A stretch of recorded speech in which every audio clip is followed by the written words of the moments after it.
najugunye ibyo byose byakurega,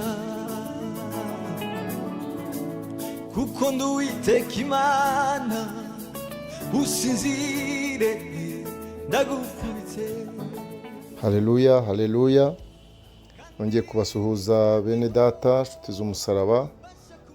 Ni Pastor Dr.GAKWAYA Emmanuel. Ushaka kongera ko muganira ku ijambo ry'Imana rivuga cyane cyane ku bijyanye no kubaka umuryango, kubaka umuryango cyangwa kubaka itorero ry'Imana. Turashingira ku murongo wa 4 wo mu Migani igice cya 22, aho uvuga uti uwicisha bugufi akūbaha Uwiteka, Ingororano ye ni ubukire n'icyubahiro n'ubugingo. Amen. Yenduweho, ndabivuze, yenduweho, yenduweho, baho, baho, yewe yenduweho. Muri izi nyandiko za Salomo, uhereye ku migani ugakomeza ukageza ku ndirimbo, usanga ndetse no mu gitabo kiriya cya Yobu, usanga ijambo ryo kubaha Uwiteka rijyana akenshi n'umuntu ufite ubwenge. Umuntu ufite ubwenge usanga ari ufite ubwenge niwe wubaha Uwiteka. Kuvuga rero ngo hari ishingiro ry'ubwenge. Ishingiro ry'ubwenge nta rindi ni ukubaha Uwiteka. Iyo wubaha Uwiteka ugira ubwenge, kuko Imana ubwayo ni ukuvuga ngo irakwigisha nyine ukamenya ubwenge. Iyo wamenye rero ko kubaha Uwiteka no gukunda Uhoraho ari byo shingiro ry'ubwenge, kandi noneho ukongeraho guca bugufi ugakora ibyo ijambo ry'Imana rikubwira, ari kuvuga amategeko yayo, ibyanditswe byera, ukumva icyo bikubwira kandi ukabikurikiza, icyo gihe bituma ugira ubuzima bwiza, ugira umubiri wawe ukagubwa neza, ukagira kurama, iminsi yawe yo kubaho ikiyongera, kandi ukagira amahoro mu mutima, kandi ukagira ubutunzi nk'ubwo twajyaga twumva abantu bafite, cyangwa Aburahamu yari afite, bwabaga ubutunzi, akagira ibintu atunga. Noneho twakwibaza rero ngo ubwo bwenge butuganisha kuki? Ubwo bwenge ntabwo ari ubundi bwenge bwo mu ishuri, ahubwo ni ubwenge bwitwa sagesse cyangwa wisdom. Ni ukuvuga bugira inyungu, bukubyarira inyungu iyo ufite ubwo bwenge. Ubwenge kandi nta bundi ni ukubaha Uwiteka, nk'uko twabibonye muri Yobu 28:28. Kubaha Uwiteka ko ari shingiro ry'ubwenge, kuva mu byaha ariko kujijuka. Ibyo bintu ntabwo bihinduka. Kumenya Imana, ibyo bintu iyo ubikoze mu kubaha Imana bikubyarira inyungu.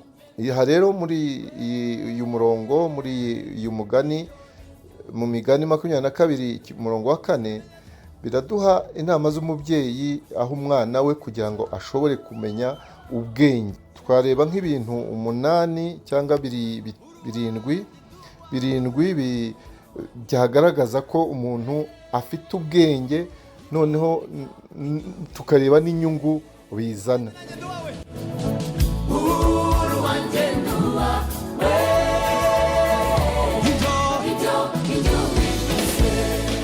Kugira ngo tuvuge, Bibiliya ivuge ngo ufite ubwenge cyangwa ufite ubwenge, bishaka ko icya mbere uba umugwaneza. Nuba umugwaneza, Imana izaguha kurama, noneho iminsi yo kubaho kwawe yiyongere, ugire ubuzima bwiza. Icyo ni icya mbere. Icya kabiri ni uko uba indakemwa mu mico no mu myifatire, mbese mu yandi magambo ukaba inyangamugayo, ukomatana n'Uwiteka. Icyo gihe nubishobora kubikora, uzagira umugisha, uzagira favor y'Imana, kandi ugire na favor no ku bantu. Iyo ufite favor ku Mana n'abantu, ugira favor kuri bo, kuko Imana ibatera kugukunda. icya gatatu, ufite ubwenge yizera umwami Yesu, yizera umwami Imana. Yesu ni Imana umwana. Kwizera rero icyo nugikora uzajya uca imanza zitabera, mbese ukurikize ukuri kw'Imana, ukurikize amategeko yayo, icyo Imana ishaka, kandi justice y'Imana. Icya kane, ashyira imbere Imana. Imana ni ibi ya mbere mu buzima bwe.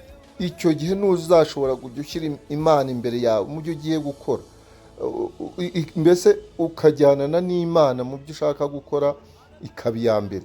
Icyo gihe uzajya ugera ku ntego zawe buri gihe, uzagira success. Icya gatanu, yanga kugendera mu bintu bibi, mbese yanga ikibi. Icyo gihe ntushobora rero kwanga ikibi ukakimenya ukacyanga, uzagira ubuzima bwiza, uzagira amagara mazima. Icyo gihe rero urumva ko uzagira, mbese umubiri wawe uzagubwa neza.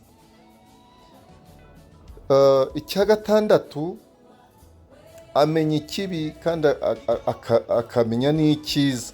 Urumva rero icyo gihe iyo ushoboye kubimenya, ntabwo ushobora guhitamo gukora ikibi kandi hari icyiza. Imana nayo ubwayo iratubwira ngo dore imbere yawe hari inzira ebyiri, uhitamo. Iyo rero umenya ikibi ukabona n'icyiza, ugahitamo icyiza, icyo gihe ugira ubutunzi, ugira icyubahiro, ugira amahoro, ugira n'ubuzima bwiza. Aho ni ukuvuga ngo ukora ikintu cy'ingenzi. Hari ikintu bita the right thing, to do the right thing. Ni ukuvuga rero ukora ikintu cy'ingenzi, aho ngaho urumva nibyo bituma ugera kuri bwa butunzi, icyubahiro, amahoro, ubuzima bwiza. Ibintu nk'ibyo noneho bigatuma ugira nyine n'icyubahiro. Ikindi cya nyuma yenda twavuga cya karindwi, umuntu ufite ubwenge arumva kandi akagwa neza, akaniga. Arumva, akiga kandi akagwa neza. Nubwo twakivuze ku murongo wa mbere, ariko naho birajyana. Icyo gihe Imana ikwitura iki? Iyo ubifite ibyo ngibyo, urindwa n'Imana. Ni ukuvuga ngo buri kintu cyose cy'umunyabwenge, niho imigani yose igenda ishingira. Iyo ufite kimwe, ufite ubwo bwenge, hari icyo bikubyarira. Ni ukuvuga, twavuga ko ari nka principles z'Imana zivuga ko iyo ugenda gutya, ufite ubwenge ubu n'ubu, bituma ubona ibi n'ibi. Hariya rero n'umurongo wacu w'uyu munsi, nicyo twabonye ko guca bugufi, uwicisha bugufi, cyo ni kimwe. Akubaha Uwiteka, ingororano ye ni ubukire n'icyubahiro n'ubugingo. Mu yandi magambo rero, dusabwa guca bugufi, kubaha Uwiteka. Kubaha Uwiteka, iyo usomye muri Bibiliya, ni nko gutinya Uwiteka. Avuga gutinya Uwiteka, ariko ubundi ntabwo ari ugutinya bwo kumubona ngo ujye kwihisha, ahubwo ni ukumwegera, ugasabana n'Imana, ukubaha, ugaca bugufi, ukamenya imbaraga z'Uwiteka kandi ko ashoboye byose. Numva rero bidukwiriye yuko mu ngo zacu dukwiye kubaha Uwiteka, tugaca bugufi, kuko harimo ingororano nyinshi zo kubona. Ari ubutunzi, tukabukoreshereza mu nzu y'Uwiteka, ari icyubahiro, byose ni iby'Uwiteka, ari n'ubutunzi n'ubukire, byose bigakorera Uwiteka. Imana ibahe umugisha kandi bagirire neza, mu izina rya Data wa twese, n'iry'Umwana, n'iry'Umwuka wera. Amen.